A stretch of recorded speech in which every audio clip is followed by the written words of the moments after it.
You can't be isolationist in a world that is so chaotic and upside down.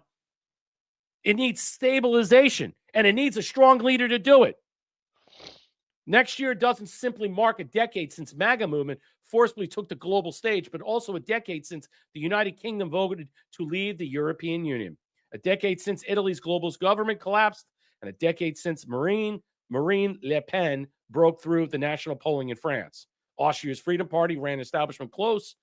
Deutera won in Philippines. The Alternative für Deutschland, AfD, became a significant fixture in domestic German politics. And yet, 8 people have been assassinated in Germany that were part of this ADF, that were part of this wing. I wonder why. And Geert Wilders, the PVV, began making its breakthrough.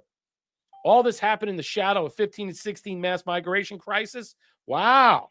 Which took some of us most heinous victims, harbingers of what was to come, in a form of the clone mass sex assault scandal that we first broke in English language. One can never do justice to the shock that pulsated across Europe and the United States that year. It was the defining moment in politics of the 1/6 of the global population and would have further knock-on effects in Russia, India, and China, and the Middle East. 2016, ironically, was a global war, and we could expect 2026 to be equally important in a Newtonian sense.